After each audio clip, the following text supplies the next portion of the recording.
جن کا استقبال کیا جا رہا تھا۔ زوہی کھڑکی کے شیشے سے جھانک رہی تھی۔ ریسٹ کلر کی شیروانی اور سلیقے سے کیے گئے میک اپ نے ہمیشہ ریسٹ کلر کے کامدار ریشوں والے سلیقے سے کیے گئے میک اپ سے ہمیشہ سادہ رہنے والی صبا کو بہت دلکش سا روپ دے دیا تھا۔ زوہی نے بے اختیار ہی نظر اتار کر راستے میں ایک فقیر کو دے دیے تھے۔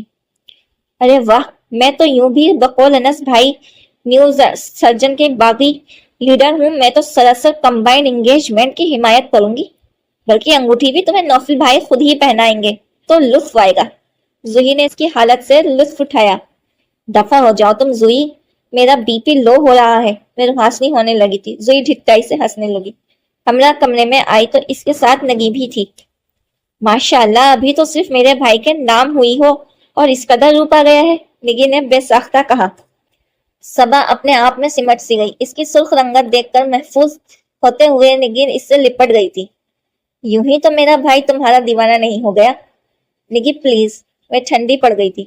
یہ بالکل ڈفر ہے نگی، اگر نوفل بھائی منگنی کے بعد کسی رنگین پیریڈ کی آس میں بہن تو پچھتائیں گے۔ زوہی نے مصطفانہ انداز میں سر ہلایا۔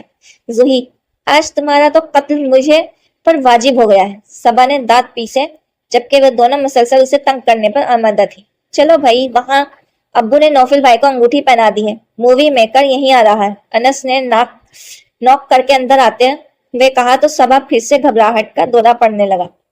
آپ کی شکل بہت جانی پہچانی لگ رہی ہے، نگی کو دیکھ کر وہ ٹھٹکا جیسے واقعی الجھن میں ہو، مگر اس کی آنکھیں کی شریر سے چمک اور شوق مسکراہٹ نگی کا چہرہ تمتما گئی۔ نگی بھی ابھی یہی کہہ رہی تھی کہ آپ کی شکل کے ایک محترم اس کے منگیتر ہوتے ہیں۔ زوہی نے طنز کیا تو اس نے ڈھٹائی سے ہنستے ہوئے گہری نگاہ کترائی کھڑی نگی پر ڈالی۔ اس کی پسندیدہ موڈ کلر کی لباس میں وہ بہت دلکش لگ رہی تھی اور کچھ دل کا بھی معاملہ تھا کہ اسے دیکھتے رہنے کو جی چاہ رہا تھا۔ میرے خیال میں ابھی آپ کو اور بھی بہت سے کام ہیں انس بھائی، زوہی نے چٹکی بجا کر اسے ہوش میں لانے کی کوشش کی۔ کوئی ایک ظالم سماج تھوڑی ہے یہاں، وہ آہ بھر کے پلٹ گیا تو وہ تینوں ہنستی۔ صالح بیگم نے بہت محبت کے ساتھ ڈائمنڈ کی انگوٹھی صبا کے ہاتھ میں پہنائی تھی۔ اس سے پہلے وہ منگنی کے سوٹ کے علاوہ 5 کامدار جوڑے سونے کے ایک خوبصورت سیٹ کے ساتھ دغیر لوزمات ایک روز پہلے ہی بھجوا چکی تھی۔ نگی نے اسے بہت خوبصورت سا سونے کا بریسلٹ پہنایا تھا۔ بھائی ہم بھی تو دیکھیں، ایسا کون سا چہرہ ہے جس نے نوفل احمد جیسے بندے کو دیوانہ کر دیا۔ بہت دلکش سی آواز صبا کی سماعت سے ٹکرائی تو وہ ججر بجر ہو کر رہ گئی۔ اسی وقت ساتھ بیٹھی ادنیا نے جھک کر اس کے کانوں میں سرگوشی کی، اور اس کو بھی دیکھ لو، نوفل احمد جس کا دیوانہ ہے۔ صبا نے ایک جھٹکا سا محسوس کرتے ہوئے بے اختیار مقابل کو دیکھا تو سخت سی دیکھتی رہ گئی۔ اس کے ملنے ہی سے پہلے دل میں کیوں اس کو کھو جانے کا ڈر موجود ہے؟ کوئی منزل کیسے تنہا سفر کریں، ہر سفر میں ہم سفر موجود ہے۔ گھر واپس آ کر بھی سب فنکشن ہی کو ڈسکس کر رہے تھے۔ انس اور صبا دونوں ہی بہت لکی ہیں، چاند نے شائستہ انداز میں کہا تو وہ الجھی سی اپنے کمرے میں چلی آئی۔ ادریا کی سرگوشی اور اس کے بعد زال افریدی کی شعلہ صفت حسن نے اسے واقعی شدید کر دیا تھا۔ کیوں کہا تھا اس نے یہ فقرہ؟ صبا کا دل ڈوب ڈوب کر ابھر رہا تھا۔ اس کے بعد پورے فنکشن میں کیا ہوا اسے کچھ پتا نہیں چلا۔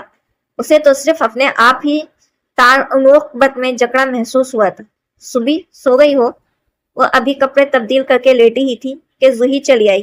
نہیں تو اس نے تیزی سے خود کو سنبھالا، سوچو کہ جال پل بھر میں ٹوٹ گئے سے۔ میں نے سوچا شاید آتے ہی اچھے خوابوں والا چینل سیٹ کر کے سو گئی ہوں۔ وہ اس کے پاس آ بیٹھی تھی، پھر اس کو دیکھتے ہوئے پوچھنے لگی، کیا بات ہے اتنی سنجیدہ اور رنجیدہ سی کیوں بیٹھی ہوں؟ میں کیوں سنجیدہ اور رنجیدہ ہونے لگی؟ میں مسکرائی تھی، پھر زوہی کو تسلی نہیں ہوئی۔ نوفل احمد کیسے شاندار بندے سے منگنی کروانے کے بعد تو تمہیں یوں چپ چاپ نہیں بیٹھنا چاہیے۔ ارے کیا بھانگڑا ڈالوں؟ بتاؤ، میں خوش ہوں۔ وہ چڑ گئی۔ اس سے کم بھی نہیں کرنا چاہیے۔ زوہی نے فوراً اسے آئیڈیا کو اوپر کر دیا۔ میں انسان کے ظاہر پر نہیں مرتی، ساری بات اخلاق و کردار کی ہوتی ہے۔ دیکھنے میں تو سانپ بھی بہت خوبصورت ہوتے ہیں، مگر ان کے اندر کون زہر انسان کی جان لے لیتا ہے، اس لیے ظاہری خوبصورتی پر دھیان مت دو۔ صبا نے سنجیدگی سے کہا تو اس کی ذہنی روح بھٹکی۔ واقعی میں نے بھی زندگی سے یہی سیکھا ہے، انسان کے ظاہر پر مت جاؤ، اس کی اصلی شخصیت تو تہ در تہ پرتوں کے نیچے چھپی ہوتی ہے۔ ایک ہی پل میں اسے جیسے آندھیوں کا شور چھو کر گزر گیا۔ عمر کاظمی کے ساتھ گزرے لمحے، اس کی باتیں، اس کی خوشبو، اس نے گہری سانس لے کر پلکیں جھپکائیں تو کتنے ہی آنسو اندر اتار لیے اور فوراً خود کو سنبھال لیا۔ پھر بھی مجھے الٹے سیدھے مشورے دیتی رہتی ہو، صبا نے مصنوعی خفگی سے اسے گھورا۔ اس سے ہاضمہ درست رہتا ہے، وہ اطمینان سے بولی تو صبا کو ہنسی آ گئی۔ کیا بکواس کر رہی ہو، اچھا دفع کرو سب باتوں کو، یہ بتاؤ کہ نوفل بھائی کیسے لگے تم؟ زوئی نے اشتیاق سے پوچھا تو وہ استجاب بھرے انداز میں اسے دیکھنے لگی۔ میں نے بھلا انہیں کب دیکھا ہے؟ جھوٹ مت بولو، پورے 20 منٹ تک وہ اسٹیج کے سامنے والی رو میں بیٹھے رہے اور تم نے انہیں دیکھا ہی نہیں؟ زوہی کو یقین نہیں آیا تھا۔ واہ، میں کیوں جھوٹ بولوں گی؟ میں چچ آ گئی۔ تو پھر تم بار بار سامنے کس کو دیکھ رہی تھی؟ زوہی کو حیرت ہوئی۔ سامنے؟ صبا نے پل بھر کو سوچا، پھر آہستہ سے بولی، سامنے والی رو میں تو زالہ بیٹھی تھی۔ وہ تو فضول لڑکی، ساتھ ہی نوفل بھائی اور نگی بیٹھی تھی، تائی جان بھی تھی۔ زوہی نے گویا اپنا سر ہی پیٹ لیا تھا۔ میں تو بس اسی کو دیکھتی رہی۔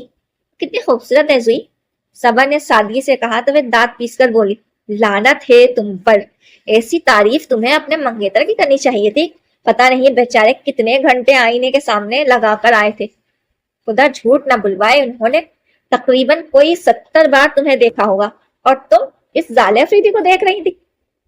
نگی بتا رہی تھی کہ وہ نوفل کی بہت اچھی دوست ہے، اس نے سرسری انداز میں کہا تو زوئی نے ہلکی سی سانس بھرتے ہوئے جواب دیا، ہاں تعارف تو خاصا مشکوک سا تھا اس کا۔ تو پھر نوفل نے اس سے مانگنی کیوں نہیں کی؟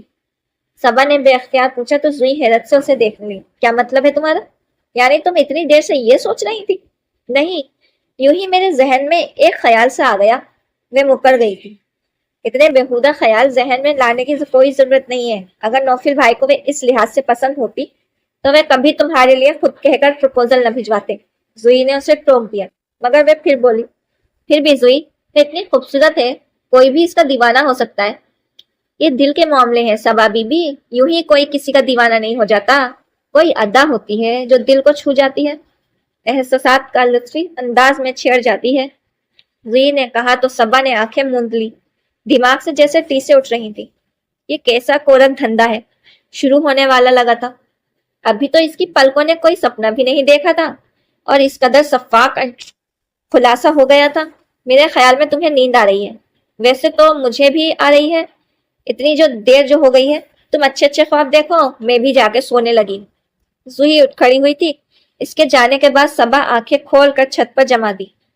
ادنیا نے یوں ہی تو اتنی بڑی بات نہیں کہہ دی ہوگی، کس قدر تنزیہ استجاریہ انداز میں اس نے کہا تھا۔ اس کا دل گھبرانے لگا تو اس نے بے اختیار خدا سے دعا مانگ ڈالی، مجھے کسی آزمائش میں مت ڈالنا اللہ پاک، مگر دل تھا کہ ڈوبتا ہی چلا جا رہا تھا۔ میں دل پہ جبر کروں گا، تجھے بھی بھلا دوں گا، مروں گا خود بھی، تجھے بھی کڑی سزا دوں گا۔ یہ تیرگی میرے ہی گھر کا کیوں مقدر ہو، میں تیرے شہر کے سارے دیے بجھا دوں گا۔ میری سمجھ میں نہیں آتا کہ اب تم نوفل کا پیچھے کیوں لے بیٹھی ہو، ایک آدھ ماہ میں تو اس کی شادی بھی ہو جانی ہے۔ زرینہ بیگم اس کے منہ سے نوفل کی تعریفیں سن سن کر عاجز آ گئی تھی۔ سنک کر کہا تو بھی اطمینان سے بولی، تو کیا ہوا، میری بھی تو ایک شادی ہو چکی ہے، جب وہ صبا کو طلاق دے دے گا تو ظاہر سے مجھے ہی سے شادی کرے گا۔ خدا نہ کرے، زرینہ بیگم نے دل سے کہا۔ اچھا، آپ اپنی عقل استعمال کرنے کی کوشش مت کریں، جو میں نے کہا ہے آپ کو وہی کرنا ہے۔ ادنیا نے انہیں ٹوک دیا تو وہ عاجز آ گئی۔ کیوں ان کا گھر برباد کرنے پر تلی ہو بیٹی؟ جو ہو گیا سو ہو گیا، مٹی ڈالو اس قصے پر۔ بھابھی تو اب تمہارا رشتہ ڈھونڈنے کو تیار ہے۔ ہاں، میں اس بڑھیا کی چلاکی جانتی ہوں، اپنی اس جائیداد میں سے تو ایک لقمہ بھی ہمیں نہیں دینے والی۔ نوفل سے میری شادی ہو جاتی تو میں ساری زندگی عیش کرتی، زہر آلودہ انداز میں بولی۔ عیش کی زندگی تو تم ابھی بھی گزار رہی ہو ادنیا، اتنا اچھا گھر ہے، کھلا خرچ ملتا ہے، زندگی کی تمام آسائشیں موجود ہے۔ زرینہ بیگم نے اسے سمجھایا تو وہ تلخی سے بولی، یہ 2 کمروں کے نیکسی تو آپ گھر کہتی ہیں، اتنا اچھا گھر ہے، کھلا خرچ ملتا ہے، زندگی کی تمام آسائش